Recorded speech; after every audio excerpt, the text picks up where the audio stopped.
मोदी विरोधी इकोसिस्टम इस वक्त नई नई कहानी बना रहा है। कहीं जेलेंस्की का एक पोस्टर छाप दिया जाता है और कहीं पर डोनाल्ड ट्रंप के नाम से पर्चा काटकर मोदी पर निशाना साधा जा रहा है। ऐसा लग रहा है कि एंटी मोदी मोर्चा इस वक्त सिर्फ ट्रंप और जेलेंस्की वाला पोस्टर ही छाप रहा है। इस बीच भारत में क्या चल रहा है? क्या भारत हाथ पर हाथ धरे बैठेगा या फिर भारत कोई एक्टिव रोल प्ले करेगा? सोशल मीडिया पर तो अफवाहों का बाजार गर्म है, लेकिन हकीकत क्या है यह हम आपको बताते हैं। सिर्फ 3 दिन में मोदी के सारे सियासी दुश्मनों का एजेंडा ध्वस्त हो गया। सिर्फ 95 घंटे में एंटी मोदी इकोसिस्टम का हिट जॉब फ्लॉप हो गया। पासा ऐसा पलटा, गेम ऐसे चेंज हुआ कि मोदी पर अटैक करने वाला स्लीपर सेल खुद ब खुद एक्सपोज हो गया। 5707 मिनटों में आखिरकार ऐसा क्या हुआ कि मोदी विरोधी गैंग के मुंह पर ताला लग गया? इसका जवाब 3 तारीखों में छिपा है। पहली तारीख है 14 फरवरी 2025, जब व्हाइट हाउस में मोदी ट्रंप की मुलाकात हुई। दूसरी तारीख है 28 फरवरी 2025, जब वॉशिंगटन डीसी में ट्रंप और जेलेंस्की की तू-तू मैं हुई। तीसरी तारीख है 4 मार्च 2025, जब ट्रंप से बहस करने वाले जेलेंस्की ने अमेरिकी राष्ट्रपति से कहा, आई एम सॉरी। ट्रंप से भिड़ने के बाद जेलेंस्की के लेटेस्ट माफीनामे में क्या है? जेलेंस्की अब क्यों अमेरिका के सामने सरेंडर कर चुके हैं, झुक चुके हैं? फुल डिटेल आगे देंगे। मगर उससे पहले ये देखिए कि जब 28 फरवरी को 50 कैमरों के सामने व्हाइट हाउस में डोनाल्ड ट्रंप, जेडी वेंस और जेलेंस्की के बीच तू तड़ाक धमकी वाली फाइट हुई थी, तब हिंदुस्तान में मोदी के दुश्मनों ने कैसी कैसी स्क्रिप्ट लिखी थी। कांग्रेस की टाइमलाइन पर कैसे जेलेंस्की को महान बताया गया, मोदी को कमजोर दिखाया गया, वो सारे स्क्रीनशॉट्स अब आपके सामने आ गए हैं। सारे सबूत मिल गए हैं। जेलेंस्की की वाहवाही और मोदी को गाली देने वाली कांग्रेस के सारे पोस्टर्स मिल गए हैं। सबूत नंबर 1 देखिए, ये यूथ कांग्रेस के पूर्व अध्यक्ष का पोस्ट है, जिसमें यह शख्स जेलेंस्की को स्वाभिमानी बता रहा था, ट्रंप की धमकियों से ना डरने वाला बता रहा था और मोदी को लेकर यह फैला रहा था कि भारत के प्रधानमंत्री तो ट्रंप से डर गए, जेलेंस्की तो ट्रंप से लड़ गए। अब इसी शख्स का दूसरा पोस्ट देखिए। इसने अपनी टाइमलाइन पर ट्रंप जेलेंस्की की बहस वाली तस्वीर लगाई और कैप्शन क्या दिया? कैप्शन दिया, हमारे वाले मिमियाने लगे थे, इशारा नरेंद्र मोदी की तरफ था। अब इंडियन यूथ कांग्रेस से जुड़े उदय भानु का पोस्ट पढ़िए। इसने जेलेंस्की की तारीफ में कसीदे पढ़ते हुए कैप्शन लिखा, दुनिया के नेता ट्रंप को जवाब देते हैं, भारत के पीएम ट्रंप को यस बॉस कहते हैं।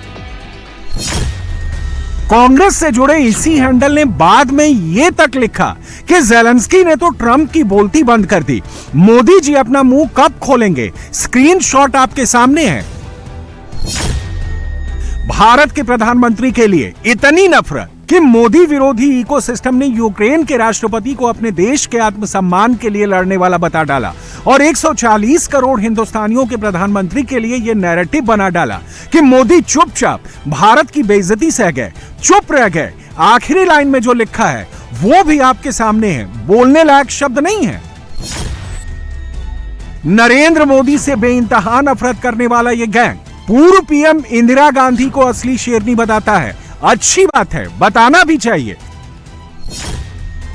लेकिन बात जब नरेंद्र मोदी की आती है तो यही लोग जरा से सियासी मुनाफे के लिए देश के प्रधान को ही कमजोर बताने लगते हैं। इसके कुछ और एग्जाम्पल्स देखिए, आप चौंक जाएंगे कि कैसे मोदी से हेट करते करते विरोधी अब देश को ही हेट करने लगे हैं, देश के खिलाफ ही प्रोपेगेंडा चलाने लगे हैं। इस वक्त कांग्रेस का इकोसिस्टम अपनी टाइमलाइन पर ऐसे ऐसे पोस्टर्स भी घुमा रहा है। यह साबित करना चाह रहा है कि नरेंद्र मोदी अमेरिकी राष्ट्रपति ट्रंप के सामने झुक गए। कांग्रेस के इन पोस्टर्स की भाषा ऐसी है जिसे देखकर आप भी चौंक जाएंगे। आखिरकार देश की सबसे पुरानी पार्टी अपने हैंडल पर इस तरह का पोस्टर कैसे डाल सकती है? कांग्रेस हिंदुस्तान के प्रधानमंत्री को ट्रंप के सामने okay boss, yes boss, at your service boss, done boss, as you say boss, your wish my command boss, ये कहते हुए कैसे दिखा सकती है? ऐसे एक नहीं, सैकड़ों पोस्टर्स कांग्रेस के हैंडल पर मौजूद हैं, जिसमें वो इंदिरा गांधी, राजीव गांधी, मनमोहन सिंह का गुणगान करते तो दिख रही है, लेकिन देश के प्रधान नरेंद्र मोदी को ट्रंप के सामने झुका हुआ दिखा रही है, मोदी को कमजोर लीडर बता रही है। मोदी जी के सामने कहा, मोदी जी बोल नहीं पाए। ऐसे थोड़ी कोई नई बात तो है नहीं। वो बैठा करके डाटा कहा, अरे ब्रिक्स मर गया है, ये यूजलेस है, ये कांपते हैं, और मोदी जी भारत ब्रिक्स का हिस्सा है। तो मोदी जी ने कोई जवाब थोड़ी दिया। वहां क्यों गए भागे भागे भाई? क्यों नहीं बार्गेनिंग किए?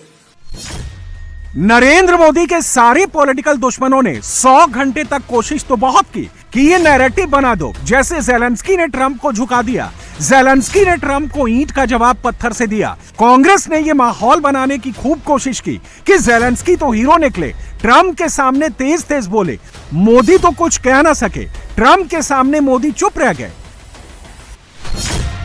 लेकिन मोदी के जो दुश्मन चिल्ला चिल्ला के ज़ेलेंस्की का गुणगान कर रहे थे, ज़ेलेंस्की की शान में कसीदे पढ़ रहे थे, ज़ेलेंस्की को ताकतवर डिक्लेयर कर चुके थे, अब वही ज़ेलेंस्की डरे डरे सहमे सहमे दिख रहे हैं, अमेरिका से हाथ जोड़कर शांति वाली मिन्नत कर रहे हैं, ट्रंप के अंडर काम करने वाले स्क्रिप्ट लिख रहे हैं। ज़ेलेंस्की ने एक तरह से ट्रंप प्रशासन के सामने पूरी तरह सरेंडर कर दिया है। एक्स पर लंबा चौड़ा पोस्ट लिखकर कहा है कि यूक्रेन नेगोशिएशन टेबल पर बैठने को तैयार है, शांति के लिए ट्रंप के अंडर काम करने के लिए तैयार है। ज़ेलेंस्की ने अपनी पोस्ट में 28 फरवरी को ट्रंप के साथ हुई तू-तू मैं-मैं पर ना सिर्फ खेद जताया है, बल्कि कह दिया है कि जहां भी बुलाओ, जिस वक्त भी बुलाओ, हम आ जाएंगे, अमेरिका के साथ डील पर साइन करके युद्ध पर परमानेंट विराम लगाएंगे। ज़ेलेंस्की का यह माफीनामा मोदी के उन दुश्मनों के एजेंडे को ध्वस्त कर रहा है, जो कल तक ज़ेलेंस्की को हीरो बता रहे थे और भारत के प्रधानमंत्री को टारगेट कर रहे थे। Earlier today, I received an important letter from President Zelensky of Ukraine. The letter reads, Ukraine is ready to come to the negotiating table as soon as possible to bring lasting peace closer. Nobody wants peace more than the Ukrainians, he said. My team and I stand ready to work under President Trump's strong leadership to get a peace that lasts. We do really value how much America has done to help Ukraine maintain its sovereignty and independence. Regarding the agreement on minerals and security, Ukraine is ready to sign it at any time that is convenient for you. I appreciate that he sent this letter, just got it a little while ago. Simultaneously, we've had serious discussions with Russia and have received strong signals that they are ready for peace. Wouldn't that be beautiful? Wouldn't that be beautiful?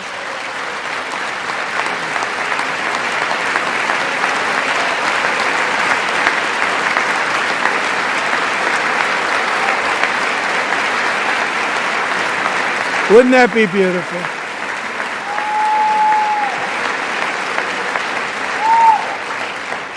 It's time to stop this madness. It's time to halt the killing.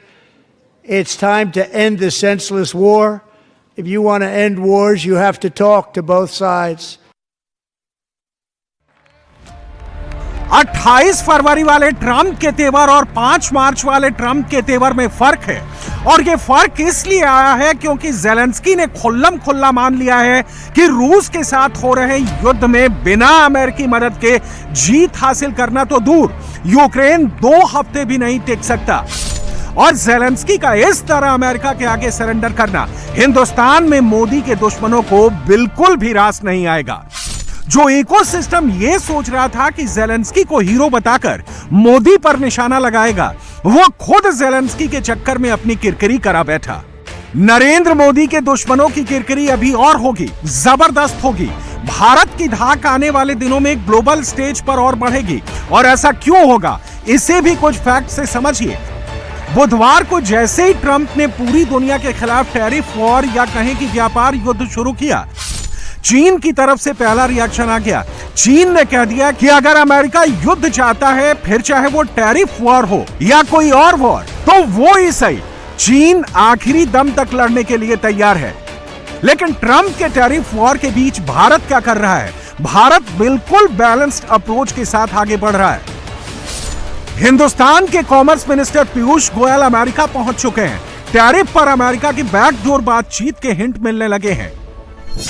दूसरी तरफ भारत के विदेश मंत्री S Jaishankar Britain में हैं। वो British prime minister से मुलाकात कर चुके हैं। यूक्रेन से लेकर ट्रेड तक हर मुद्दे पर बात कर चुके हैं। ब्रिटेन ने बयान जारी करके कह दिया है कि वो भारत के साथ अपने इकोनॉमिक टाइज को मजबूत करने जा रहा है।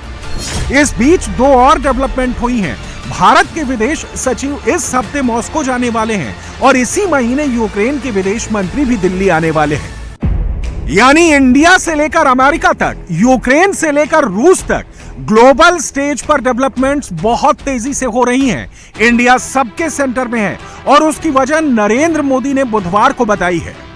फरवरी में ही भारत की अर्थव्यवस्था को लेकर आईएमएफ के शानदार ऑब्जर्वेशंस भी हम सबके सामने हैं। इस रिपोर्ट के मुताबिक 2015 से 2025 के बीच, 2015 से 2025 के बीच, इन 10 वर्षों में भारत की इकोनॉमी ने 66% की, यानी 66% की ग्रोथ दर्ज की है। भारत अब $3.8 ट्रिलियन की इकोनॉमी बन गया है। ये ग्रोथ कई बड़ी इकोनॉमीज से भी ज्यादा है। वो दिन दूर नहीं जब भारत $5 ट्रिलियन की इकोनॉमी बनेगा। हमें सही दिशा में सही निवेश करते हुए आगे बढ़ना है। अपनी अर्थव्यवस्था का इसी तरह विस्तार करना। भारत पूरी दुनिया में फास्टेस्ट ग्रोइंग इकोनॉमी है। ये बात अमेरिका भी जानता है, ट्रंप भी जानते हैं। ट्रंप ने भले ही 2 अप्रैल से जवाबी आयात शुल्क वाली बात कही है, भारत का नाम लिया है, लेकिन एक फैक्ट ये भी है कि दोनों देश इस मुद्दे को बैकडोर टॉक से सुलझा लेंगे। आज नहीं तो कल एक दूसरे को मना लेंगे। लेकिन एंटी मोदी मोर्चा इस पर भी एक नया पर्चा लेकर आ गया है। मार्च महीने में ही 2 अप्रैल वाला टेप बजाने लगा है। बुधवार सुबह ट्रंप ने टैरिफ वाली बात कही और दोपहर होते होते कांग्रेस वाले अप्रैल फूल वाली स्क्रिप्ट लिखकर प्रधानमंत्री पर टूट पड़े। अनाप शनाप लिखने लगे, फिजूल की बातें करने लगे। मोदी जी को या तो उनकी अंग्रेजी समझ में नहीं आई, और या फिर अगर समझ गए थे तो उन्हें एक कूटनीतिक भाषा में वहां बात करना चाहिए था। क्यों टैरिफ में फर्क था? भारत के हितों के लिए ना, और भारत के हितों के बारे खिलाफ बोलते रहे मोदी जी और इतनी बात कह भी नहीं पाए।